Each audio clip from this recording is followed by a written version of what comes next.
mtazamaji, ni furaha iliyokuu tena kukutana na wewe katika majira haya na dakika hii kwenye kipindi cha Mungu Mwenye Nguvu, kipindi ambacho kipo chini ya udhamini wa madhabahu ya Mlima wa Ibada, madhabahu inayoongozwa na mbeba maono, kuhani wa Yesu, Kuhani Elia Abel Haule. Mbele yenu tuko na makuhani wa Kristo. Amina. Bwana Yesu atukuzwe. Ndugu mtazamaji, ubarikiwe, tunakupenda sana. Karibu tuwe pamoja na wewe.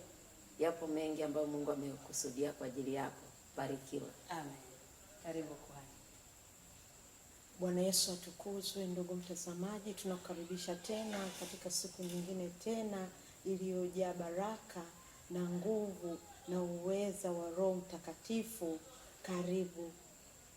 Ndugu mtazamaji, labda nikukumbushe tu majina ya makuhani wetu: Kuhani Lucy Ezekiel na Kuhani Esther Maropin.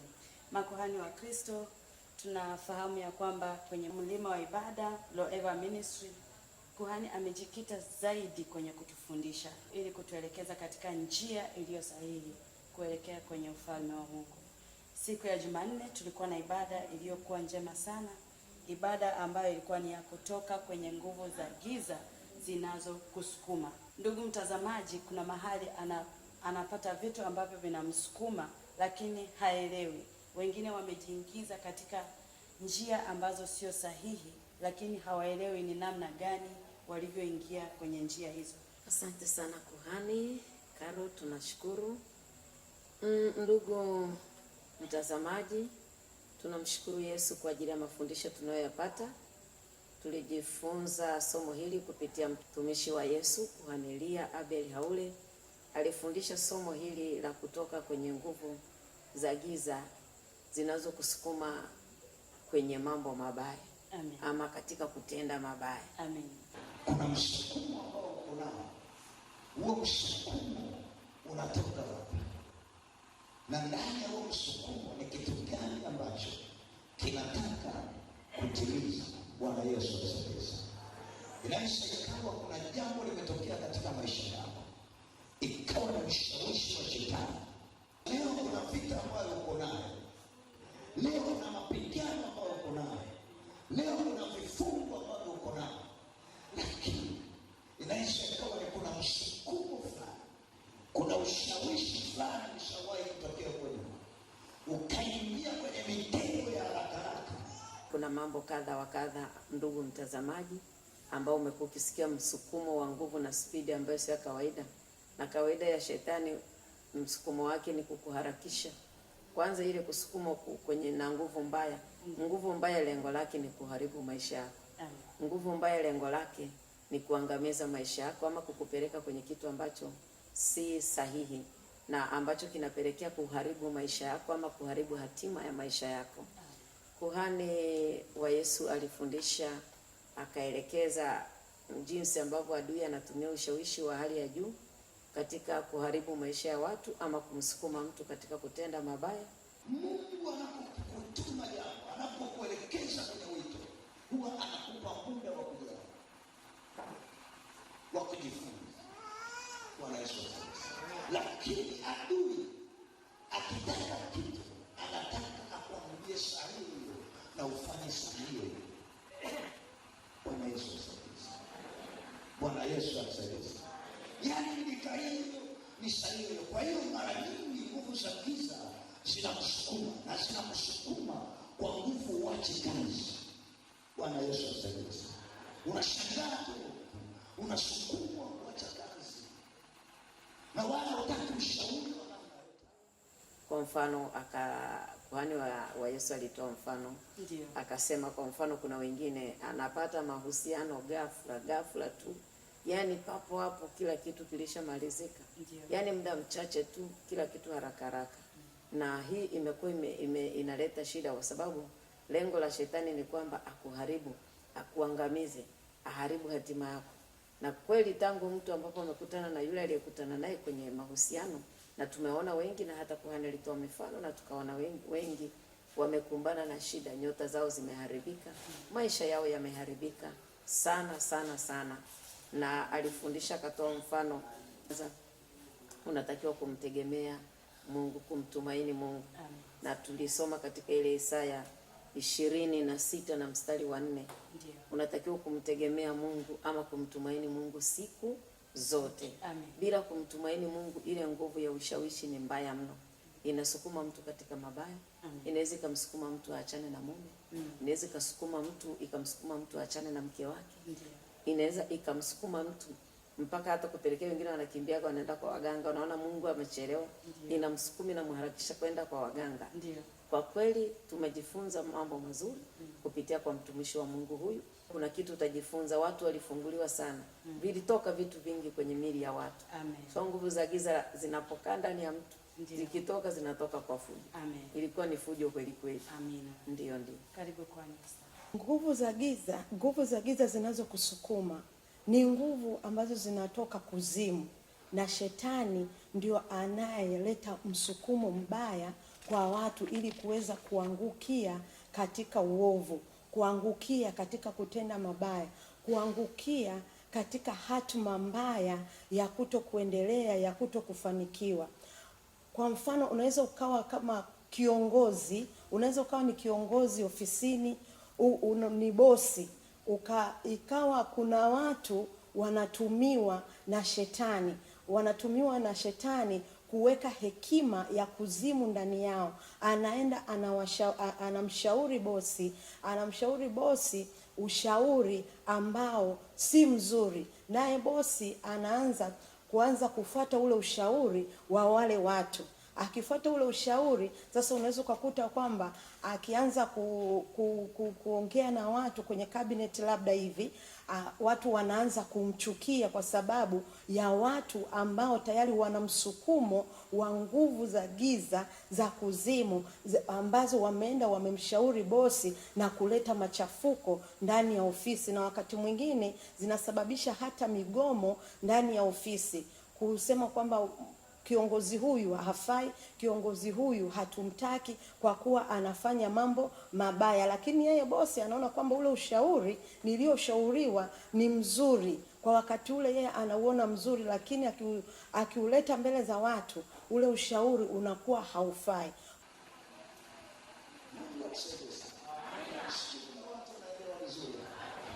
Tena shetani akisimama juu ya Israeli akamshawishi Daudi kuwahesabu Israeli.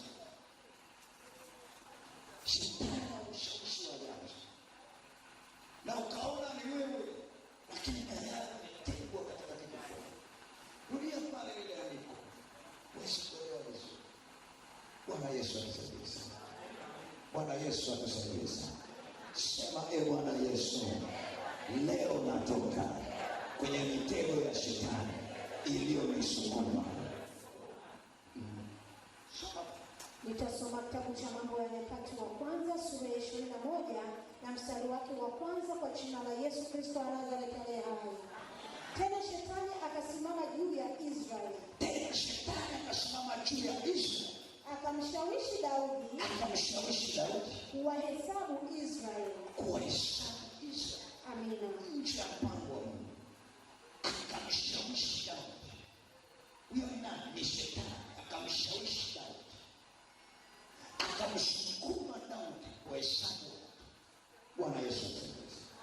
Kwa hiyo zinakushawishi, na kuna watu ambao wako hapo.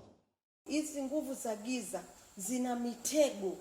Shetani huwa anatumia mitego, anatega watu, anaweza akawatega watu hata kwa maneno. Kwa mfano kuhani wa Yesu alifundisha akasema hivi, watu katika maofisi, yani hata bosi anaweza akachukua maamuzi mabaya kwa ajili ya kupelekewa maneno ambayo sio ya kweli, aidha kwa mfanyakazi mmoja wapo akachukua maamuzi aidha ya kumsimamisha kazi. Kumbe wakati mwingine vile vitu ni vya uongo. Sasa kwa sababu aliletewa maneno, sasa na ibilisi anasimama, anamuingizia, anamwambia kwamba hapa sasa huyu fukuza ama fanya maamuzi haya. Matokeo yake anakuta pengine hata wale walioleta taarifa yawezekana ni wabaya. Ndiyo. Na huyu anayefukuzwa ndiye anayesimamia ofisi vizuri ama utendaji kazi wake ni mzuri. Sasa adui anasimama kama alivyosimama kwa Daudi. Shetani akasimama akawahesabu Israeli. Sasa adui anasimama, bosi anafanya maamuzi. Matokeo yake kwenye ofisi kunakuwa na mtaharuku mkubwa, kuna kuwepo na kutokuelewana, kuna kuwepo na hali ya magomvi ya hapa na pale. Na tukiangalia pia hata kuhani wa Kristo alifundisha akasema, unajua hakuna kitu kizuri kama kuwa na umoja, ushirikiano unapokuwepo. Lakini nguvu za giza zinaweza zikaleta mafarakano, na kwa sababu bosi ni yeye ndio topu, akachukua maamuzi mabaya ama ya haraka kabla ya kuchuja. Kwa hiyo ikaleta mtaharuku na ikaharibu kazi na kusababisha hata wale wafanyakazi ambao ni wazuri, watendakazi wazuri ukajikuta wanaacha kazi pasipo kutegemea. Kisa ni nguvu za giza. Na nguvu za giza siku zote, kuhani wa Yesu alifundisha kwa sababu siku zote nguvu za giza zimelenga kufanya nini? Kuharibu. Kwa sababu Baba ameleta kitu wa kufurahia, mlango wa mafanikio ufunguke, kwa sababu kuna watoto wamefurahi. Kuna watoto ndani ya nyumba yako wakifurahi kwa kile ambacho umekifanya. Kuna Mungu anakufungulia milango zake. Sema amina, ubariki. Sasa zenyewe zinakuwahi, kile cha watoto zinakusukuma wanaenda kusherehekea na marafiki. Bwana Yesu asifiwe. Kwa sababu kinalenga, kinasuia amani yako wewe na watoto, kinakuwekea mipaka. Sema amina, ubariki. Sema amina, ubariki. Bwana Yesu asifiwe. Sema amina, ubariki. Sema amina, ubariki. Sema Bwana Yesu, natoka kwenye hii roho ya giza inayonisukuma kwa haraka kufanya ambayo sio, kwa jina la Yesu. Unashangaa uko katika kazi yako, kuanzia asubuhi kwa salama tu, mauzo hujapata, yakishaingia mauzo tu, saa 8 zinakusukuma, jioni swali nyumbani. Na hiyo ratiba inafika saa 9 tunasema na wewe ukifunga tu, ishia pale karibia na jirani, ishia kwenye kuruhusa karibia. Lakini hiyo ratiba ulikuwa hauna nayo hata asubuhi toka leo. Wanayo wazo ulikuwa huna. Sema amina, ubariki. Unashangaa ulikuwa na plani ya kupeleka tofali 2-3. Bwana Yesu asifiwe. Unaishia pale pale. Tofali zinaishia pale. Bwana Yesu asifiwe. Kwa hiyo sinakuachia alama mbaya, sinakuachia majuto. Amina, ubariki.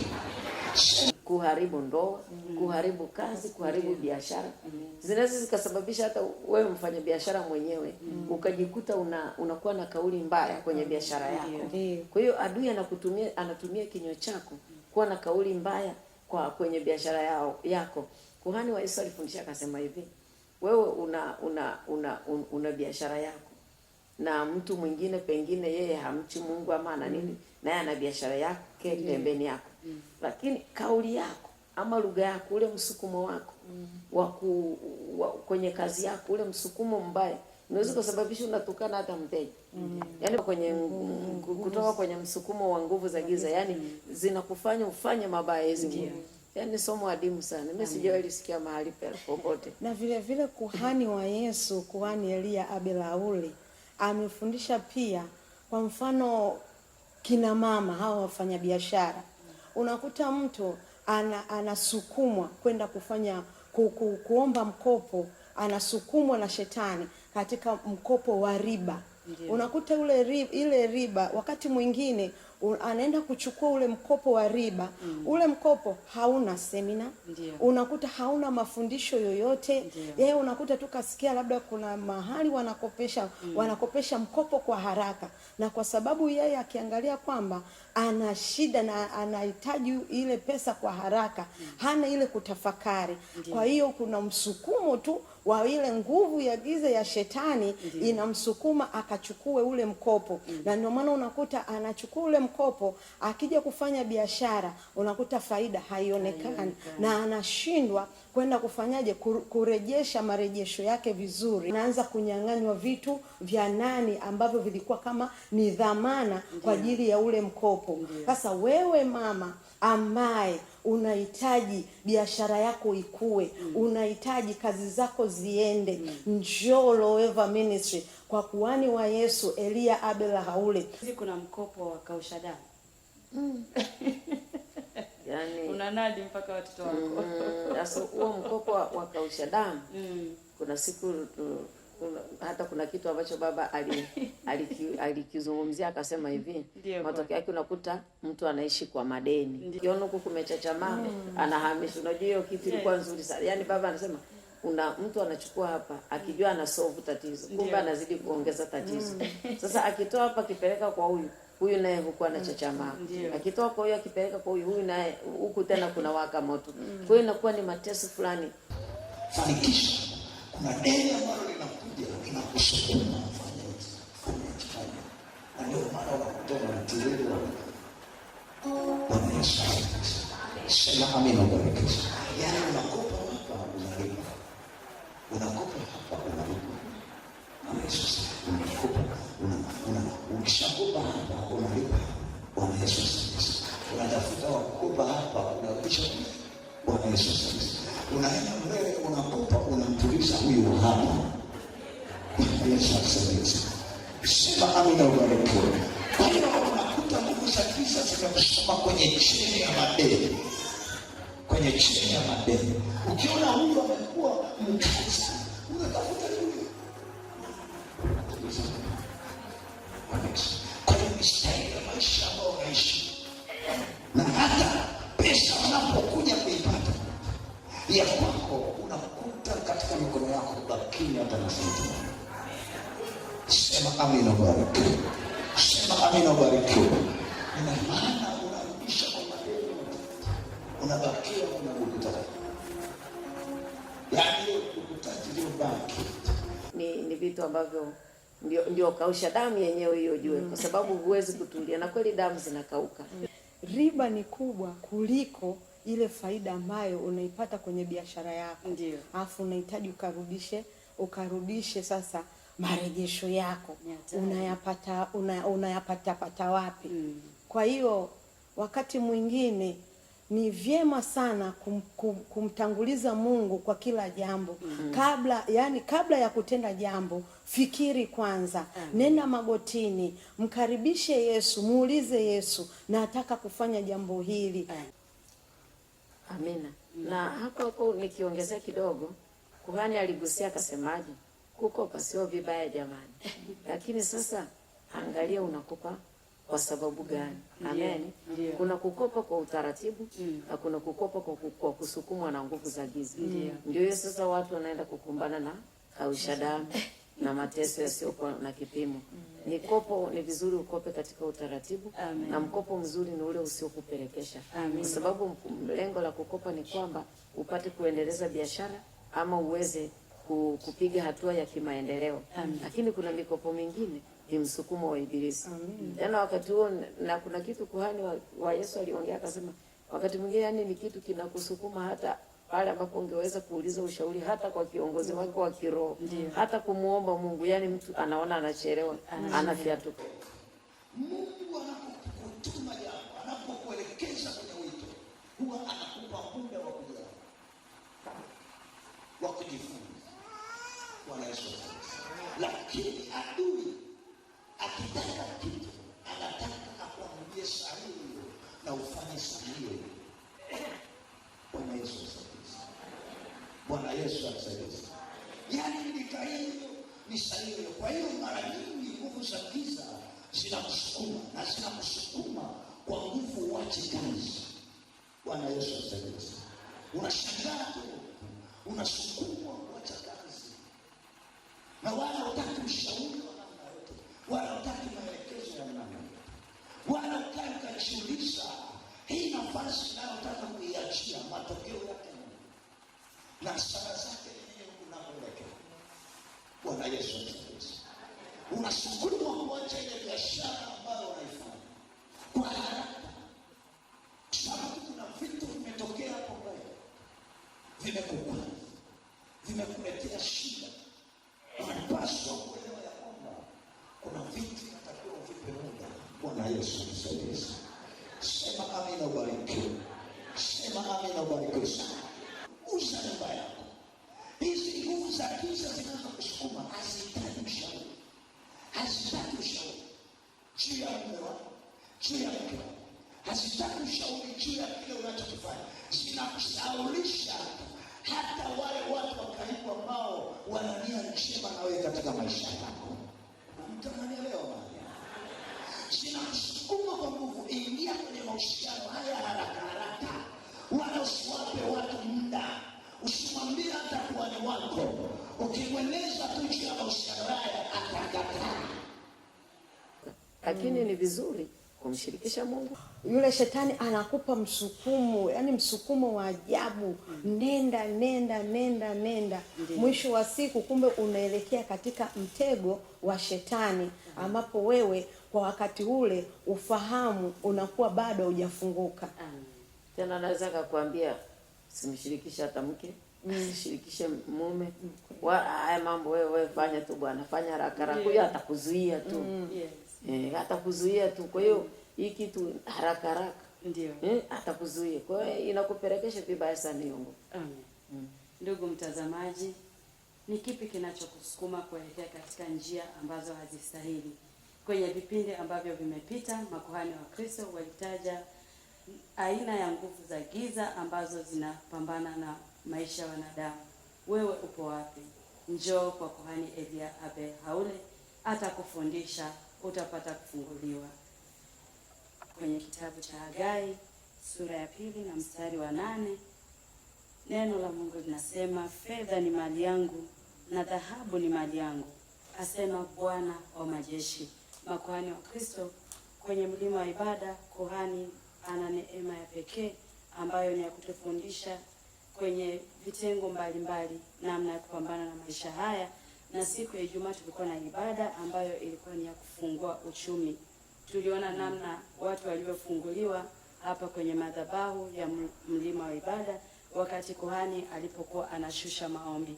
Makuhani wa Kristo, karibu tuongee na mtazamaji naye apate kujifunza kwa kina zaidi kuhusu ibada hii ya Ijumaa. Maalum kabisa kufunguliwa katika mikono yako, miguu, na utanisikiliza kwa makini sana, ili Mungu aachilie nuru na baraka kubwa sana katika maisha yako. Somo letu linahitaji Mungu akusaidie na wewe makini mkubwa wa kuelewa hichi kitu. Kwa kuwa ninaamini Mungu anafungua watu kwa msingi wa neno kwanza, kwa uelewa wa neno kwanza, na kwa yule anayejitambua kwa ajili ya neno lake takatifu. Tumehangaika sana, tunateseka sana, tunazuiwa na vitu vingi sana katika hatua zetu za mafanikio, kibiashara, kiofisi, kikampuni. Bwana Yesu asifiwe. Sema, Bwana Yesu, ninaomba unisaidie leo katika kazi za mikono yangu. Bwana Yesu, ninaomba uwepo wako leo utawale maisha yangu. Ninaomba uwepo wa Roho Mtakatifu umiliki maisha yangu. Ninaomba neema yako Yesu iwe neno nilivyoingia leo, kwa jina la Yesu aliye hai. Amina. Ndugu mtazamaji, tunamtukuza Yesu sana kwa kuwa ni mwaminifu. Hata siku ya Ijumaa tulikuwa na mafundisho mazuri ya kufungua uchumi. Mtumishi wa Yesu ama kuhani wa Yesu, kuhani Elia Abe Haule, alifundisha kwa upana. Ni kweli fedha na dhahabu ni mali ya Mungu, na vyote ambavyo vimejaza ulimwengu ni vya kwake. Amen. Na kuna namna ya kuvitafuta, na fedha inayotokana na utukufu wa Mungu ina amani yake. Amen, amen. Amen. Tusome kitabu cha Waefeso ile sura ya 2 mstari wa 14. Na Tutasoma kitabu cha Waefeso sura ya 2 na mstari wake wa 14 kwa jina la Yesu Kristo. wa Nazareti aliye hai. Kwa jina la Yesu wa Nazareti aliye hai. Kwa maana yeye ndiye amani yetu. Kwa maana yeye ndiye amani yetu. Aliyetufanya sisi sote tuliokuwa wawili kuwa mmoja. Akatibomoa kiambaza cha kati kilichotutenga. Amani ya maisha yako. Sema Bwana Yesu, wewe ni amani kubwa ya maisha yangu. Ni amani kubwa ya uhai wangu. Ni amani kubwa ya maendeleo yangu. Ni amani kubwa ya hatua zangu. Ni amani kubwa ya baraka zangu. Bwana Yesu, naomba niwe sehemu ya baraka zako jioni ya leo, na uruhusu Roho wako Mtakatifu akaniongoze jioni ya leo, kwa jina lako Yesu, amen. Yesu ni amani. Amen. Kile ambacho Yesu anakupa katika utukufu wake huwa kinaleta amani. Kama ni fedha ukiipata kwa utaratibu mzuri wa kimungu, kuhani wa Yesu alisema inakupa amani, na ndivyo neno linavyosema. Amina. Lakini pia tulijifunza katika mafanikio kwenye uchumi ama kufungua, ndio, kufungua kazi zetu za mikono na hatua za miguu yetu. Damu ya Yesu ambayo inanena mema kweli kweli. Kuhani wa Yesu alifundisha katika habari ya damu ya Yesu. Sema amina na Yesu akufanikisha. Aliwapa mikono yake. Yesu akawapa watu wabaya, waliotaka kumdhalilisha, waliotaka kuumiza, waliotaka kuharibu. Bwana Yesu asifiwe. Aliwapa mikono yake, wakamtoa damu ili abariki kazi ya mkono wako. Bwana Yesu asifiwe. Damu ya Yesu kutoka katika mikono yake haikutoka hivi. Bwana Yesu asifiwe. Haikutoka hivi. Aliwapa mikono yake, akawaambia chukueni na hiyo mikono yake. Bwana Yesu asifiwe. Ili aweze kubariki kazi za mikono yako. Sema amina. Bwana Yesu. Chochote unachokishika una uwezo ukaanza na mtari wa maji na ukapanda kwa jina la Yesu aliye hai. Sema amina. Barikiwe. Chochote unachokishika una uwezo wa kuanza na biashara ya matunda na ikapanda kwa jina la Yesu aliye hai. Usijione kama hauwezi, mradi Mungu ameiweka moyoni mwako ile ucho unachokifanya, hiyo biashara ifanye na kutuma, nenda kafanye kwa jina la Yesu aliye hai. Hayo makuta kwamba damu ya Yesu ya kumiliki inamiliki hapa. Roho ya kufilisika ikakiwi hapa, roho ya kuaibika ikakiwi hapa, roho ya kukosa ikakiwi hapa. Hapa ni roho ya kuinuka na kubarikiwa kwa jina la Yesu aliye hai. Sema amina. Ubarikiwe. Sema amina. Ubarikiwe. Sema amina na Yesu atakufanikisha. Haitakiwi ushike kitu kwenye mikono yako kianguke au kipotee. Ipo ndani ya Yesu, na ndio maana akawapa mikono yake, akaitoa mikono yake, akawaambia ichukueni mikono. Wakaichukua, wakaidungulia msalabani, ikatoka damu ili wewe ubarikiwe. Sema amina. Ubarikiwe. Sema amina. Ubarikiwe. Sema leo naenda kubarikiwa. Sema leo naenda kubarikiwa. Sema leo naenda kubarikiwa.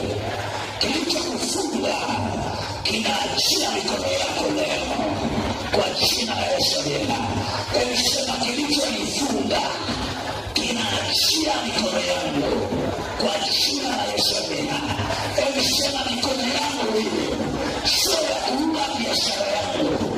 Sema mikono yangu hii sio ya kufilisika kwenye biashara yangu. Sema mikono yangu hii sio ya kuharibu biashara yangu. Sema mikono yangu hii sio ya kuharibu kazi ninayopewa. Sema mikono yangu hii sio ya kutajwa kwa kufilisika. Kwa damu ya Yesu, kwa damu ya Yesu, kwa damu ya Yesu, kwa damu ya Yesu. Sema kilichofunga mikono yangu. Na akatuelekeza ile damu iliyotoka katika ubavu wa Yesu wakati wanamchoma mkuki. Ndio. Ile damu inatenda makubwa sana. Amen. Unajua mtu akilenga kukupiga moyo, Bwana alifundisha akasema mtu akilenga kupiga hapa maana yake analenga kukutoa uhai. Tunamtukuza Yesu ni mwema, amen. Na alifundisha, kuhani wa Yesu alifundisha jambo jema sana kutoka katika kile kitabu cha Injili ya Luka mtakatifu sura ya 10 mstari wa 19. Na mahali unafika upo kimya kabisa. Ndio sababu Mungu akawaambia Abrahamu, mahali popote utakapokanyaga na mguu wako mimi nimekupa. Unaweza hapo unafanya biashara katika mitaa ambayo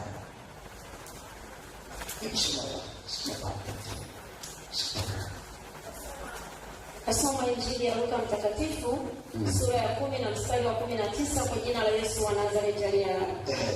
Tazama, nimewapa amri ya kukanyaga nyoka na nge na nguvu zote za yule adui. Nguvu zote za yule adui. Wala hakuna kitu kitakachowadhuru. Wala hakuna kitu kitakachofanyaje? Kitakachowadhuru. Amen. Emsema kuanzia leo. Alifundisha kuhusu damu iliyotoka katika ubavu wakati wamemchoma Yesu pale msalabani. Amen. Ile damu kazi yake ni kubwa sana. Ile damu kwanza walilenga kummaliza, si ndio? Na ile damu kumbe ina kazi kubwa sana. Sema amina na Yesu akufanikisha. Aliwapa mikono yake. Yesu akawapa watu wabaya waliotaka kumdhalilisha, waliotaka kuumiza, waliotaka kuharibu. Bwana Yesu asifiwe. Aliwapa mikono yake, wakamtoa damu ili abariki kazi ya mkono wako. Bwana Yesu asifiwe. Damu ya Yesu kutoka katika mikono yake haikutoka hivi. Bwana Yesu asifiwe. Haikutoka hivi. Aliwapa mikono yake, akawaambia chukueni na hiyo mikono yake. Bwana Yesu asifiwe. Ili aweze kubariki kazi za mikono yako. Sema amina. Bwana Yesu. Chochote unachokishika una uwezo ukaanza na mtari wa maji na ukapanda kwa jina la Yesu aliye hai. Sema amina. Bwana. Chochote unachokishika una uwezo wa kuanza na biashara ya matunda na ikapanda kwa jina la Yesu aliye hai. Usijione kama hauwezi, mradi Mungu ameiweka moyoni mwako ile hicho unachokifanya, hiyo biashara unaifanya na kutuma, nenda kafanye kwa jina la Yesu aliye hai. Hayo makuta kwamba damu ya Yesu ya kumiliki inamiliki hapa. Roho ya kufilisika itakiwi hapa, roho ya kuaibika itakiwi hapa, roho ya kukosa itakiwi hapa. Hapa ni roho ya kuinuka na kubarikiwa kwa jina la Yesu aliye hai. Sema amina. Ubarikiwe. Sema amina. Ubarikiwe. Sema amina na Yesu atakufanikisha. Haitakiwi ushike kitu kwenye mikono yako kianguke au kipotee. Iko ndani ya Yesu. Na ndio maana akawapa mikono yake, akaitoa mikono yake, akawaambia ichukueni mikono. Wakaichukua, wakainyunyilia msalabani, ikatoka damu ili wewe ubarikiwe. Sema amina. Ubarikiwe. Sema amina. Ubarikiwe. Sema leo naenda kubarikiwa. Sema leo naenda kubarikiwa. Sema leo naenda kubarikiwa. Kilichokufunga kinaachia mikono yako leo kwa jina la Yesu aliye hai. Sema kilichonifunga kinaachia mikono yangu kwa jina la Yesu aliye hai. Sema mikono yangu hii sio ya kuua biashara yangu. Sema mikono yangu hii sio ya kufilisika kwenye biashara yangu. Sema mikono yangu hii sio ya kuharibu biashara yangu. Sema mikono yangu hii sio ya kuharibu kazi ninayopewa. Sema mikono yangu hii sio ya kutajwa kwa kufilisika. Kwa damu ya Yesu, kwa damu ya Yesu, kwa damu ya Yesu, kwa damu ya Yesu. Sema kilichofunga mikono yangu. Unajua huyo mtu wa Mungu ana mafunuo ya ajabu sana. Amen. Akasema ikiwa umeumizwa kwa namna yoyote, Ndiyo. katika uchumi wako, katika jambo lolote, ita damu ya Yesu iliyotoka katika ubavu wako. Amen. Ile damu inakuganga jeraha. Amen. Ile damu itakupa matumaini. Amen. Unapoiita kwenye kazi zako za mikono, ile damu inatenda maajabu. Amen. Akafundisha akasema, kwanza ile inakuganga jeraha. Wengine wamepitia mateso ya kiuchumi sana. Ndiyo. Wamejeruhiwa sana kupitia uchumi. Wengine kama hivyo walikopa mikopo ikawajeruhi. Wengine walikuwa na biashara zao kubwa zikao zimeharibika. Ndiyo. Wengine pia walijichanganya wakaenda kwa waganga ili wapate kufanikiwa. Matokeo yake wakapata majeraha, wakaumia zaidi. Ndiyo. Kwa hiyo ita ile damu ipate kukutakasa ndani ya maisha yako. Amen. Na kuhani wa Yesu alifundisha jambo jingine akasema, katika pia hatua za mafanikio yako, Ndiyo. unatakiwa kuitumia ile damu ya Yesu iliyotoka katika miguu yake. Ndiyo. Itakase miguu yako. Amen. Na hatua za maendeleo yako. Kwa kuwa tukisoma pia katika ile Yoshua 1:3, Ndiyo. neno la Yesu linatuelekeza vizuri kwamba na kila mahali zitakapokanyaga nyayo za miguu yenu nimewapa. Amen. Kwa hiyo kuhani wa Yesu alifundisha. Ndiyo. Amen, amen. Amen. Alifundisha kuitumia damu ya Yesu katika hatua za mambo yako yote, maendeleo. Amen. Amen. Na kwa sababu Yesu alikupa eneo la miguu kamiliki na kutawala tena kwa mamlaka. Sema amina, barikiwe. Sema amina, barikiwe. Sema kwa damu ya Yesu mikono yangu haitabeba matokeo mabaya kuanzia leo, kwa jina la Yesu aliye hai. Sema ewe Bwana Yesu, mikono yangu haitabeba mikosi, mikono yangu haitabeba balaa, mikono yangu haitabeba umaskini, mikono yangu haitabeba mateso, kwa jina la Yesu aliye hai. Nakataa hali ya mikono yangu kuwa balaa au mikosi, kwa jina la Yesu aliye hai. Chochote nitakachofanya kuanzia leo kitakuwa baraka, kitakuwa mafanikio, kitakuwa maendeleo, kitakuwa historia ya mafanikio, kwa jina la Yesu aliye hai. Sema amina na utabarikiwa. Sema amina na utafanikiwa. Sema amina na utaendelea. Tumoja sema amina ambayo ina imani yenye matokeo. Tena Yesu mikono yenye nguvu kabisa. Ninakuhakika ukimsikiliza neno la Mungu vizuri leo, hiyo ni mikono haitabeba mikosi, hiyo mikono haitabeba kupungukiwa, hiyo mikono haitabeba laana, hiyo mikono haitakuwa kati ya mikono ambayo inaua vitu, bali itakuwa kati ya mikono ambayo itakuwa imebarikiwa. Sema amina, ubarikiwe. Sema amina tena na ufanikiwe.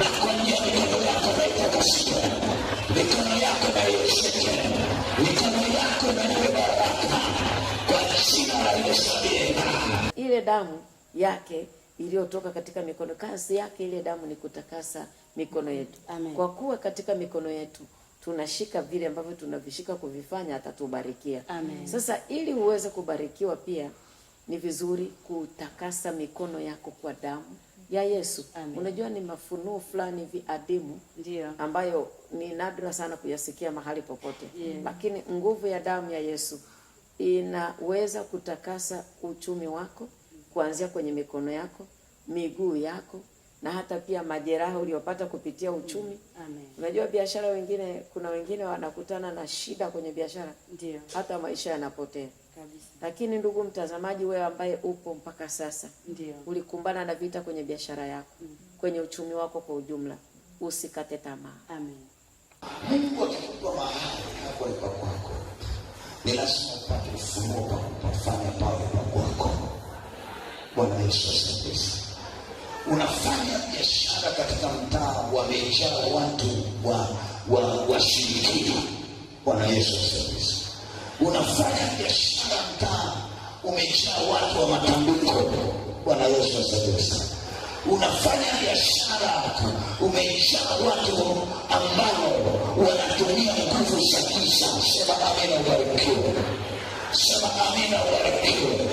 Tayari umeshapewa mamlaka na Yesu Kristo. Umeshapewa neema ya Mungu, umeshapewa uwezo na Mungu. Usiingie kimya kimya kwenye eneo la biashara yako, usiingie kimya kimya kwenye eneo la ufanyia kazi, usitoke kimya kimya nyumbani kwako. Sema amina, ubarikiwe. Tunawindwa, tumekuwa ni mawindo. Sema amina, ubarikiwe. Kwa kwa dakika moja ongea na ndugu mtazamaji ambaye kwa kawaida yake yeye anakurupuka tu kwenye kitanda, akishaamka anaingia bafu, anarudi, akimaliza yeye ni mguu njia. Unapoamka mtangulize Mungu. Amen. Mshukuru Mungu kwa kila jambo, mshukuru Mungu kwa ajili ya siku hiyo. Yani anza siku yako na Mungu. Mshukuru Mungu unapotoka kitandani kwako, maliza unapojiandaa, ukimaliza kujiandaa unapotoka kuelekea katika kazi zako za mikono, mwambie Yesu, ninatoka sasa, naomba Yesu ukanitangulie katika kazi za mikono yangu, iwe ni kazini, iwe ni kwenye biashara. Pia wewe mpenzi mtazamaji ambaye unatutazama na kutufuatilia, yamkini unafanya kazi huoni faida, unafanya biashara zako huoni fedha zinakoelekea, yamkini mikono yako imebeba laana, yamkini wewe una mikono lakini unakuta mikono yako ilishachukuliwa inatumika sehemu nyingine, wewe unafanya kuingiza kwa wengine, wanapokea, unafanya kazi wengine wanapokea kupitia mikono yako. Njoo Loeva kwa kuhani wa Yesu Elia Abel Haule, upate kufunguliwa, upate kuponywa. Amen. Alafu pia vile vile kuhani wa Yesu aligusia kitu. Akasema kwa habari za Yusufu. Ndio. Yusufu alimtanguliza Mungu. Amen. Kila mahali alipokwenda Mungu alikuwa pamoja naye. Amen. Kumbuka Yusufu aliuzwa na ndugu zake. Ndio. Na akauzwa akapelekwa Misri, lakini akiwa kule Misri Mungu alikuwa pamoja naye. Kwa sababu gani? Ndani ya moyo wa Yusufu, kuhani wa Yesu alisema ndani ya moyo wa Yusufu alimpenda Mungu. Na ni kweli Yusufu alimpenda Mungu hata pamoja na mateso yote aliyoyapitia, lakini Mungu alikuwa pamoja naye. Ukiwa karibu na Mungu, ukimtanguliza Mungu kwa kila jambo, hakika hawezi akakuacha. Utaona tu mfano wa Yusufu jinsi ambavyo Mungu alimfanikisha, pamoja na kwamba alikuwa katika nchi ya ugeni, lakini Mungu alikuwa pamoja naye na akamfanikisha, hakumpungukia kwa lolote lile. Amen. Ubarikiwe sana ndugu mtazamaji. Amina. Ndugu mtazamaji, tukupe moyo, usiogope hata pale ambapo umefeli. Yesu Kristo ni Yesu wa huruma na bado ana muda na wewe.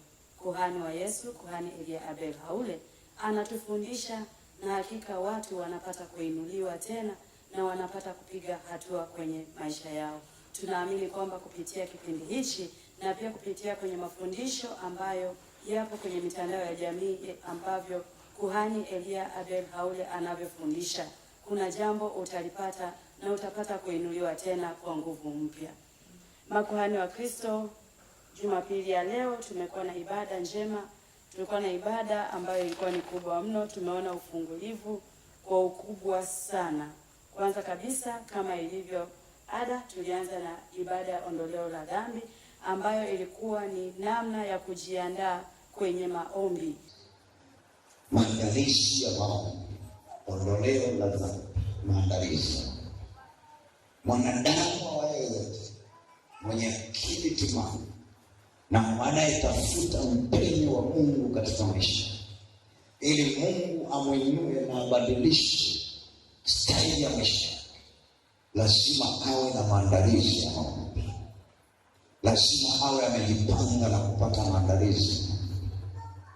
Pasipokuwa na maandalizi ya maombi, huwezi kuona tokeo lile unalolihitaji katika maisha. Utaishia njiani. Bwana Yesu asifiwe. Kwa nini utaishia njiani? Huna misingi ambayo unaipanda ndani yako, ambayo itakuwezesha kila itaponeo uwe na matamanio ya Mungu ndani yako, uwe na uwepo wa Mungu ndani yako. Bwana Yesu asifiwe. Kuna watu ambao wao wanakurupuka tu na kuanza kuashiria maombi, hajui aanzeje. Makuhani wa Kristo, tuongee na ndugu mtazamaji kwa namna au kwa jinsi kuhani Elia Abel Haule alivyofundisha. Ubarikiwe sana ndugu mtazamaji, na tunamtukuza Mungu sana kwa ajili ya kuhani wa Yesu. Maandalizi ya maombi yana hatua. Maombi kwanza ni mawasiliano kati ya mtu na Mungu, na lazima kabla ya kupeleka mahitaji yako lazima ufanye mapatano naye. Kuhani wa Yesu alifundisha maandalizi makubwa kabisa ya maombi. Kabla ya kuomba chochote, lazima uwe na mapatano na Mungu. Kwa sababu gani? Usipotengeneza mahusiano yako vizuri na Mungu, utachelewa kupata kile unachohitaji kukipata katika maisha. Lazima uwe na kiu ya kutengeneza mahusiano yako wewe na Mungu, ili uweze kuvuka katika viwango vya kuomba kwako. Bwana Yesu asifiwe sana. Bwana Yesu asifiwe sana. Maandiko yameweka wazi kabisa, tukiziungama dhambi zetu, yeye ni mwaminifu na wa haki hata tuondolee dhambi zetu na kutusafisha na udhalimu wote. Tusome waraka wa kwanza wa Yakobo sura ya 1 na mstari wa 9. Tusome. Nitasoma waraka wa kwanza wa Yohana sura ya 1 na mstari wake wa 9. Kwa jina la Yesu Kristo wa Nazareti aliye hai. Tukiziungama dhambi zetu, maandiko yanaweka wazi kabisa, tukiziungama dhambi zetu, yeye ni mwaminifu na wa haki. Tunapoungama dhambi, yeye ni mwaminifu na wa haki hata atuondolee dhambi zetu, na kutusafisha na udhalimu wote. Amen. Kutusafisha na udhalimu wote. Leo hii watu wanaotafuta usomo hivi au vitangulizi mbele vimewekwa nyuma, wanatanguliza mahitaji yao kwanza, wanachelewa kufika. Bwana Yesu asifiwe. Kisha ungama dhambi zako na kutubu maovu yako yote na kufanya mapatano na Mungu aliye hai kupitia damu ya Yesu. Hapo unapata kibali cha kuomba. Amen. Hapo unapata kibali cha kutamka chochote mbele zake. Kwanza mapatano, maandalizi. Usikurupuke tu. Simama kwenye mapatano na Mungu kwanza. Amen. Kagua maisha yako. Amen. Pia sio kupatana na Mungu tu, unakagua pia hata maisha yako. Amen. Ambayo ni hata ndugu, familia na nini. Je, tuko sawa? Kwa sababu Mungu huwa anapenda rehema sana. Kuhani wa Yesu huo ndio msingi anaouweka katika huduma ya Loeva. Amen. Kwamba msingi mkubwa ili mtu uweze kufanikiwa maisha ya kiroho, lazima uwe na mapatano makubwa na Mungu. Amen. Unajua kuna wanadamu wengine wanasemaga kwamba kila saa naombaje rehema na toba na nini, hizo dhambi nimezifanya sangapi. Ukirudi nyuma tu hata katika huo mstari wa 8 anasema tukisema hatuna dhambi tunajidanganya wenyewe. Amen. Wala kweli yake haimo mwetu. Lakini tunapoziungama yeye ni wa haki hata atuondolee. Kwa hiyo tulianza na somo hilo la kuweka msingi wa kuomba toba na rehema, na kabla kuhani wa Yesu ameelekeza vizuri. Ndugu mtazamaji, hata wewe mwenyewe ukiangalia utaona jinsi alivyofundisha, na Mungu atakubariki mno mno mno. Amen. Ndiyo. Na pia vile vile kuhani wa Yesu, kuhani Elia Bilaule alifundisha pia kwa habari ya huzuni ya roho. Maana huzuni iliyo kwa jinsi ya Mungu hufanya toba liletalo wokovu, lisilo na majuto, bali huzuni ya dunia hufanya mauti. Bwana Yesu asifiwe. Kwa hiyo uelewe kuna huzuni ya roho na huzuni ya dunia. Bwana Yesu asifiwe. Huzuni iliyokuwa nayo ya kidunia inaleta mauti. Bwana Yesu asifiwe. Sema amina ubariki. Inaleta nini? Mauti. Ameweka wazi kabisa. Lakini kuna huzuni ambayo itaishi ndani yako, italeta wokovu. Nisomee kile kitabu cha Wakorintho, ile sura Wakorintho wa pili, sura ile ya 7 na mstari wake ule wa 10. Naomba unielewe katika kuingia kwenye maombi, Mungu aweze kusaidia siku ya leo. Tusome baba. Nitasoma kitabu cha Wakorintho wa pili sura ya 7 na mstari wake wa 10. Kwa jina la Yesu Kristo wa Nazareti aliye hai. Kwa jina la Yesu Kristo wa Nazareti aliye hai. Maana huzuni iliyo kwa jinsi ya Mungu hufanya toba niletalo wokovu. Huzuni iliyokuwa kwa jinsi ya Mungu inafanya toba inayoleta wokovu. Huzuni iliyokuwa kwa jinsi ya Yesu inafanya toba inayoleta wokovu. Lisilo na majuto. Lisilo na majuto. Bali huzuni ya dunia. Bali huzuni ya dunia hufanya mauti. Inaleta mauti.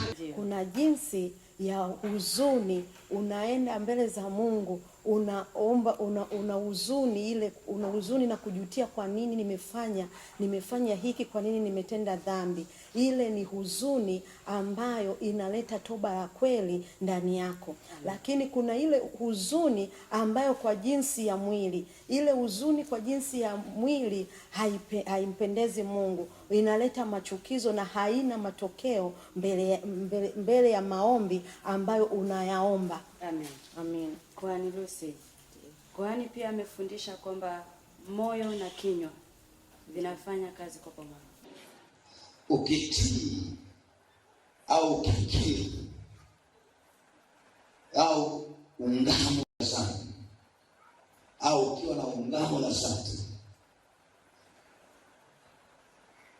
litatokana na mtu kutambua makosa au dhambi zake na kuzingama kutoka ndani ya moyo wake bila kulazimishwa wala kusukumwa na mtu yoyote wa kiroho au kifamilia au rafiki. Lazima kinywa cha mtu kiungane baada ya moyo wake kutubu. Bwana Yesu asifiwe sana. Baada ya moyo wake kumsukuma, baada ya moyo wake kumshawishi tubu. Bwana Yesu asifiwe sana.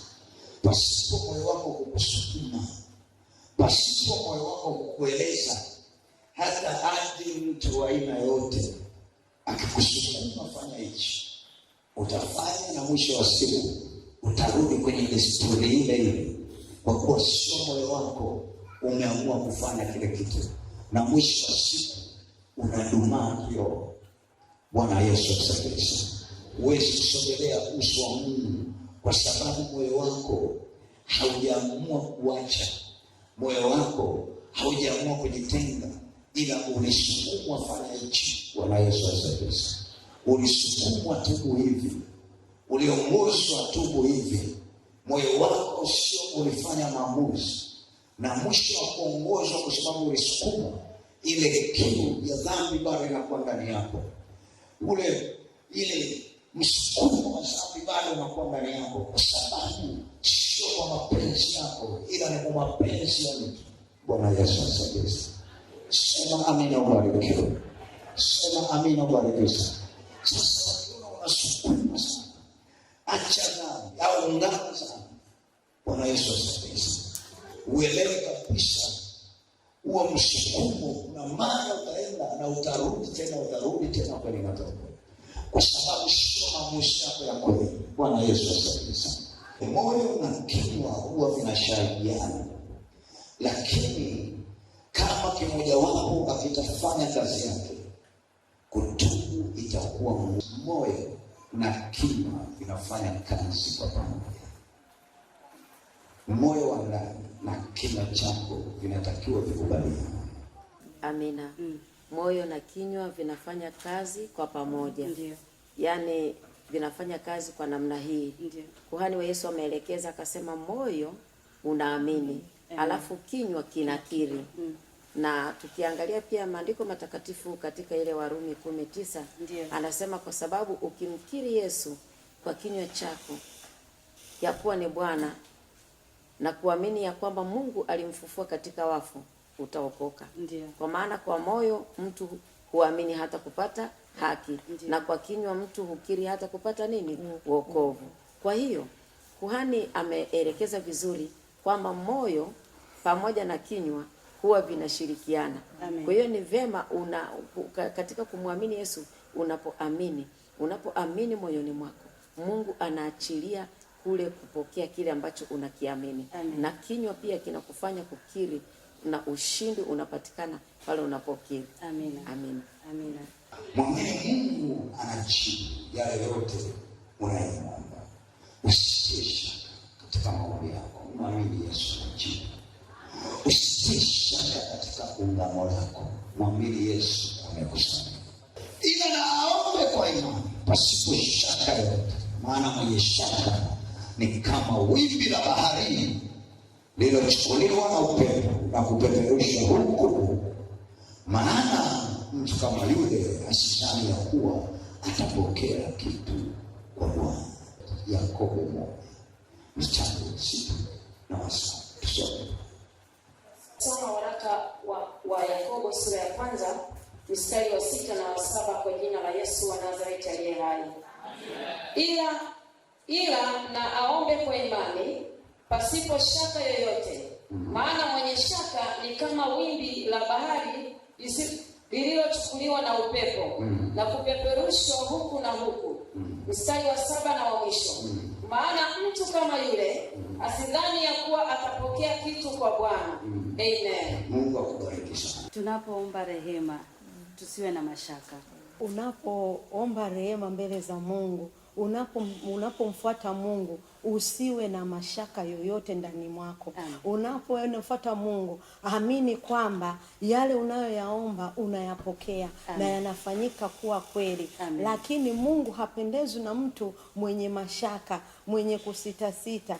Maombi ya mtu mwenye mashaka hayana matokeo. Moyo wako ya kweli ungana na kinywa chako kukiri, ukimaanisha mimi kuna jambo umepokea. Amini umekaribisha malaika wa nuru ndani yako kwa wakati huu. Lazima uwe na imani na Yesu Kristo. Nisome kitabu cha Waebrania sura ya 11 mstari wa 6. Sura ya 11 na ule mstari wake wa 6 kwa jina la Yesu wa Nazareti aliye hai. Lakini pasipo imani haiwezekani kumpendeza. Kwa maana mtu amwendeaye Mungu lazima amini kwamba yeye yuko na kwamba huwapa thawabu wale wamtafutao. Huwapa thawabu wale wanaomtafuta. Amen. Bwana Yesu. Mwamini Mungu anajibu yale yote unayomwomba. Kuhani Lucy, pia kuhani wa Yesu ametupa andiko kwenye Waebrania sura ya 11 na mstari wake wa 6. Ndiyo. Tunapoomba pasipo imani haiwezekani. Ndiyo kuhani. Amina. Kuhani Karo, kuhani wa Yesu amefundisha akaelekeza katika kitabu cha Waebrania 11 ule mstari wa 6. Neno la Kristo linaelekeza vizuri pale ya kwamba lakini pasipo imani haiwezekani kumpendeza. Maana mtu amwendeaye Mungu lazima aamini ya kwamba yeye huko na huwapa thawabu wale wote wamtafutao. Kwa hiyo lazima uamini, na pasipo kuamini huwezi kupokea. Ndio maana akasema kinywa na moyo vinafanya kazi pamoja. Sasa kazi ya moyo ni kuamini. Kwa hiyo usipoamini pia huwezi kumpendeza Mungu. Lazima uamini yale unayoyaomba kwa Mungu, na ya kwamba yale unayoyaomba unayapokea, ndipo utakapofanya nini? Ndipo utakapompendeza Mungu. Amina. Ndugu mtazamaji, upate kingine kipi ndugu mtazamaji? Tembelea kwenye mitandao ya jamii. Tayari mafundisho hayo yamesharushwa kwenye channel ya huduma ya Loeva Ministry. Utapata alivyofundisha kuhani wa Yesu, kuhani Elia Abel Haule. Makuhani wa Kristo, kilele cha ibada ya leo ilikuwa ni neno kuhusu kibali. Kwa kibali, haleluya. Kurudishiwa kibali cha Mungu kwenye maisha yako. Kupokea kibali cha Mwenyezi Mungu kwenye maisha yako. Haleluya. Kibali ni mtaji wako wa mafanikio. Kibali ni njia yako ya mafanikio. Unielewe vizuri. Kibali ni mtaji wako wa mafanikio. Kibali ni njia yako ya mafanikio. Kama ndoto yako ni kubwa, ni kufanikiwa, anza na kibali. Bwana Yesu asifiwe. Kama ndoto yako ni kubwa ya kufanya mambo makubwa, anza na kibali. Naomba unielewe vizuri. Kibali ni mtaji katika maisha ya wanadamu. Bila kibali hauwezi kupiga hatua. Bila kibali huwezi kwenda popote. Makuhani wa Kristo, binafsi nimebarikiwa sana na somo hili, lakini pia tulipeleke kwa ndugu mtazamaji namna alivyofundisha kuhani wa Yesu, kuhani Elia Abelaole. Karibu makuhani wa Kristo, ili ndugu mtazamaji naye apate kuelewa. Amina. Ndugu mtazamaji, tunamtukuza Yesu kwa ajili ya kuhani wa Yesu, na aligusia vizuri sana kuhusu kibali. Jamani, kibali kimebeba mambo mengi. Kama huna kibali, hakuna jambo unaweza kulifanya likafanikiwa. Kila kitu utakifanya kitagonga ukuta, lakini ukiwa na kibali, kila kitu utakachokifanya utaona kina matokeo. Yusufu, kuhani wa Yesu, amefundisha, akagusia habari za Yusufu, akatamka kuhusu Yusufu. Bwana Yesu asifiwe. Bwana Yesu atuongoze. Kuna vitu lazima uanze navyo kwanza na vingine ndio vifuate. Kuna jambo lazima uanze nalo kwanza na mengine ndio yatokee. Kibali kwanza. Lazima uwe na kibali kwanza. Bwana Yesu asifiwe. Nisome kitabu cha Mwanzo, kile sura ya 39 mstari wa kwanza na pili. Naomba unielewe vizuri. Nitasoma kitabu cha Mwanzo sura ya 39 na mstari wake wa kwanza na wa pili, kwa jina la Yesu Kristo wa Nazareti aliye hai. Basi Yusufu akaletwa mpaka Misri. Yusufu akaletwa mpaka Misri. Naye Potifa, akida wa Farao, mkuu wa askari, mtu wa Misri, akamnunua mkononi mwa hao wa Ishmaeli waliomleta huko. Mstari wa pili na wa mwisho. Bwana akawa pamoja na Yusufu. Naye akastawi. Naye alikuwa katika nyumba ya bwana wake. Yule Misri. Amina. Sema amina, ubarikiwe. Yusufu aliuzwa Misri, akawanunuliwa na Waishmaeli, apelekwa huko kwenye utumwa. Lakini pamoja na kwamba alipelekwa mbali, bado alikuwa na kibali cha Mungu. Mungu alikuwa pamoja naye. Mungu alimpa neema hiyo na kibali machoni pake. Amen. Na kila kitu alichokifanya kikafanikiwa. Na hata alipokuwa nyumbani kwa Potifa, kuna mafanikio yalionekana kwa sababu alikuwa na kibali. Na hata Potifa alipoona, akaona kila kitu kinafanikiwa, kwa kweli akakabidhi kila kitu. Unajua mtu mwenye kibali, chochote akikabidhiwa, hata akipewa mtaji wa shilingi 500 utazaa tu. Amen. Hata akifika kwenye ofisi, hata kama mambo yalikuwa hayaendi, Ndiyo. Mungu anaachilia kile kibali kupitia yeye, kuna mambo yanafanikiwa. Amen. Kwa sababu ukimwangalia kuhani wa Yesu ameongea pale kitu, ukiangalia kwa makini, Potifa alipomwangalia Yusufu, alitofautisha siku ambazo alikuwa Yusufu hayupo pale. Ndiyo. Katika mambo yake ya kawaida, na siku ambazo Yusufu ameingia kwenye mji wake. Ndiyo. Akaona kwamba mambo yote yanayofanikiwa, mambo yake yote yanayofanikiwa ni kwa sababu ya Yusufu. Kwa hiyo akawa amekabidhi yote mikononi mwake. Amina. Kwa hiyo kibali Ndiyo. kinakusababisha ufanikiwe, utambulike. Amen. Na ukiwa na kibali, huna haja ya kutafuta watu wa kukutetea hata kwenye interview wala kutambulisha CV zako. Amen. Kwamba kwa wale Yesu ameongea akasema, ukiwa na kibali, CV zako hata huna haja kutafuta watu wanaokufahamu kwamba mimi CV zangu ni fulani fulani. No. Sasa kile kibali chenyewe kitapangua mandumbwa pale, yani chochote kisicho stahili kitapanguliwa, na mwenye kibali atafanya nini? Atapata nafasi yake. Amen. Kwa hiyo kibali ni kitu cha muhimu mno. Amen. Pia pasipo kibali hauwezi kufanya jambo lolote. Ukihitaji kufanikiwa, ukihitaji kuendelea, ukihitaji baraka mbele za Mungu, pasipo kibali hauwezi kufanikiwa chochote. Mungu aliweza kuwapa wana wa Israeli kibali cha kuweza kutoka Misri. Mungu aliwafadhili, Mungu aliwaonekania, wakapata kibali. Kwa walipotoka kule Misri, hawakutoka mikono mitupu, kwa sababu ya kibali cha Mungu alichokiachilia kwao. Kwa wana wa Israeli walipotoka kule, hawakupata shida jangwani, hawakupata shida kwa namna yoyote. Yesu aliwaonekania. Kibali kinatokana pia na uwepo wa Mungu. Ndugu mtazamaji, tunza sana kutafuta uwepo wa Mungu katika maisha yako. Uwepo wa Mungu unabeba kibali cha Mungu. Amen. Ukiwa na uwepo wa Mungu, kila mahali utakapofika, Mungu atakuwa ametanguliza malaika wale ambao wanasawazisha njia. Kwani Yesu ameelekeza akasema, uwepo wa Mungu ukiwa kwenye maisha yetu, Mungu anatanguliza malaika mbele yako kwa kila jambo unalolifanya. Amen. Na pia kibali kinapatikana kwa damu ya Yesu. Amen. Kuita damu ya Yesu ipate kukusafisha. Amen. Damu ya Yesu inene mema. Amen. Kwa ndugu mtazamaji, tafuta uwepo wa Mungu. Na uwepo wa Mungu unapatikana pia kwa watumishi adimu kama hao. Amen. Wenye mambo ambayo Mungu ameweka ndani yao.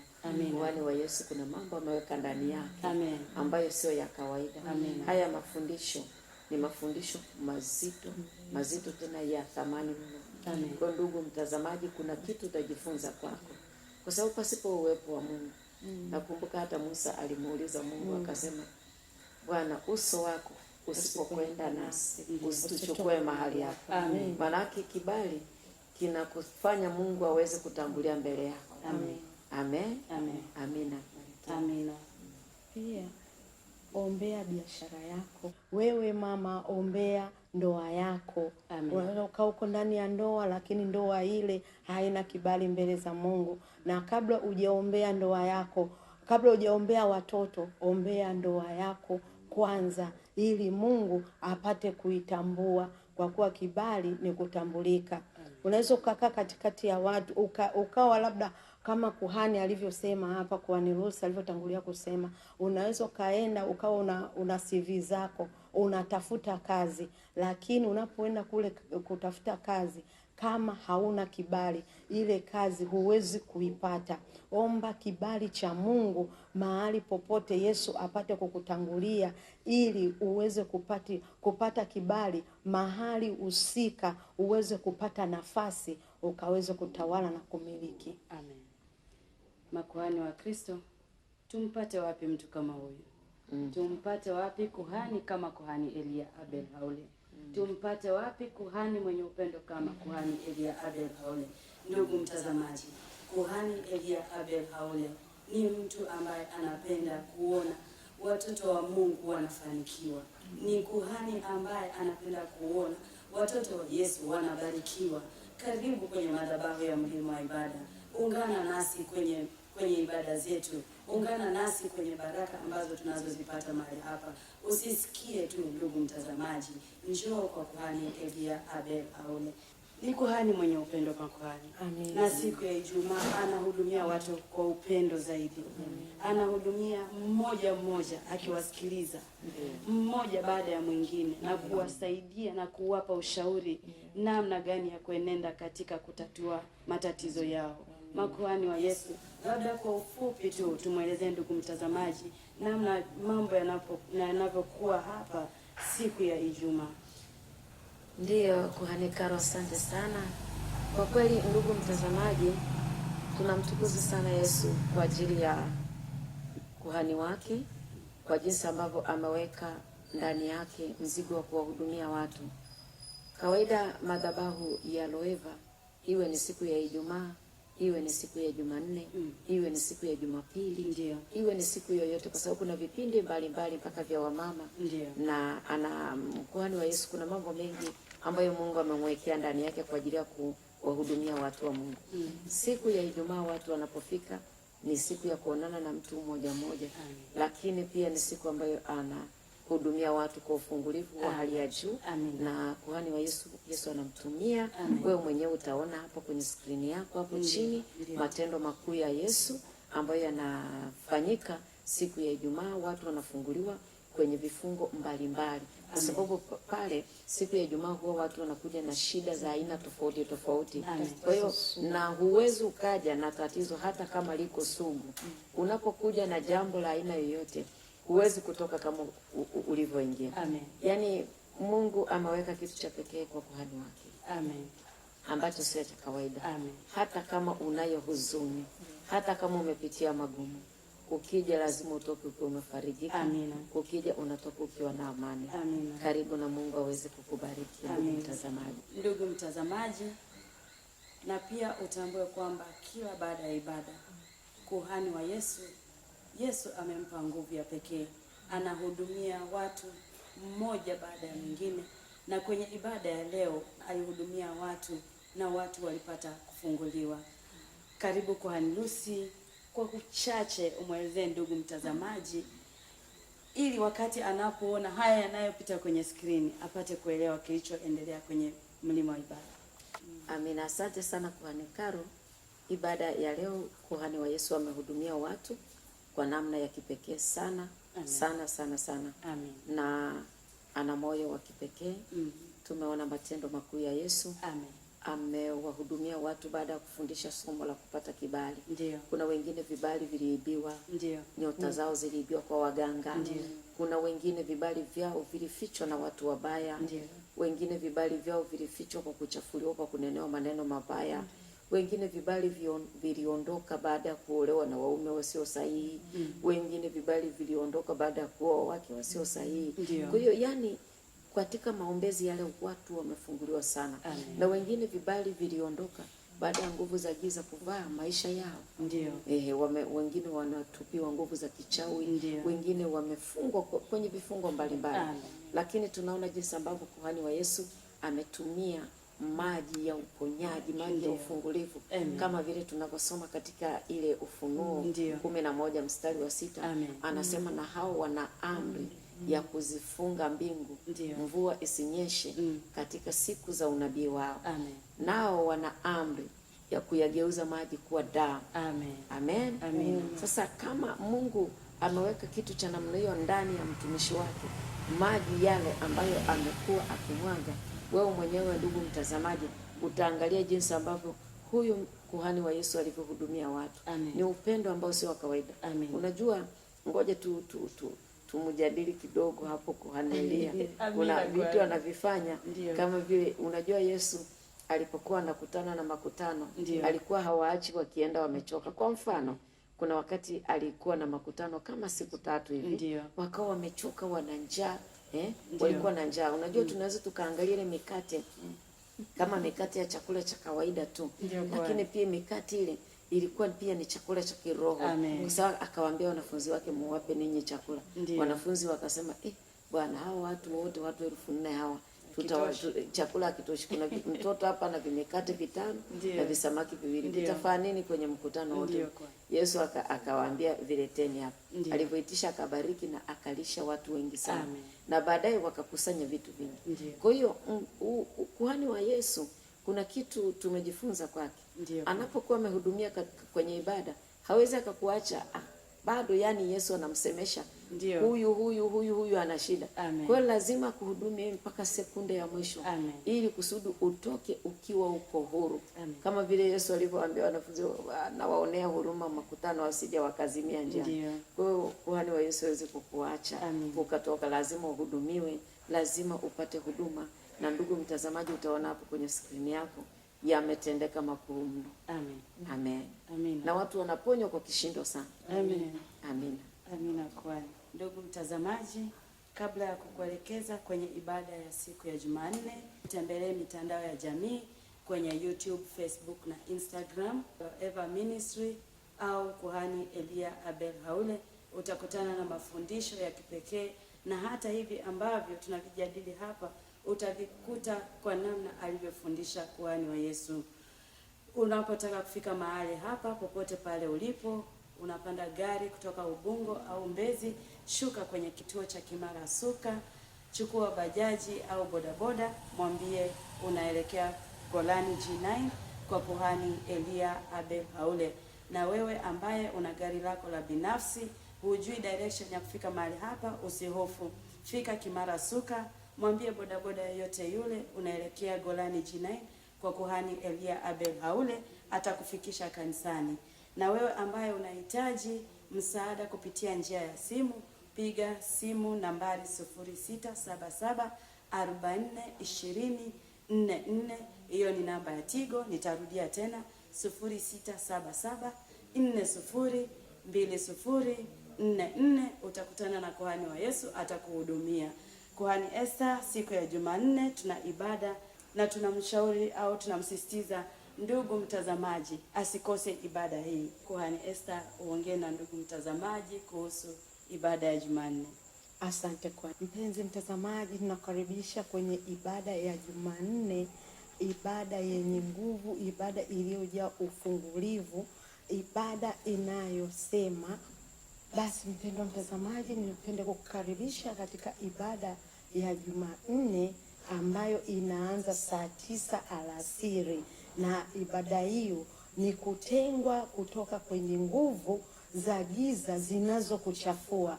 Yamkini mpendwa mtazamaji, una mikosi, una laana, una nuksi, ni nguvu za giza zilizokuchafua wala haujui zinakotokea.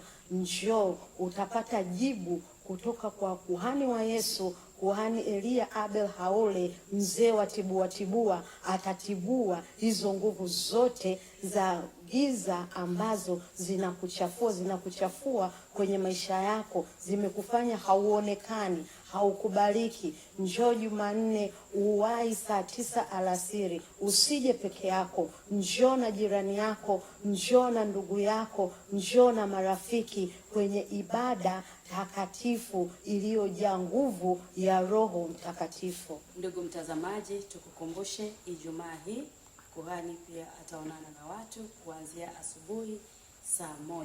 Wewe mwenye tatizo ambalo limeshindikana, njoo kwenye mlima wa ibada siku ya Ijumaa kuanzia asubuhi ya saa 1. Wahi ili upate kukutana na kuhani wa Yesu apate kukuhudumia. Na pia wewe ambaye unaingia kwenye mitandao ya jamii, usisahau kusubscribe, usisahau kulike, usisahau kuandika comment yako ili utupe maoni kwa namna au jinsi tunaweza tukafanya maboresho kwa ajili ya wewe kuendelea kutazama vipindi vyetu. Makuhani wa Kristo, hatuna jambo la ziada ila tuahirishe kipindi chetu hadi kipindi kingine kijacho. Tumwambie mtazamaji wetu bye bye. Acha dhambi, upone, ubarikiwe, upate kuishi maisha marefu. Amen. Yesu anaweza mambo yote. Amen.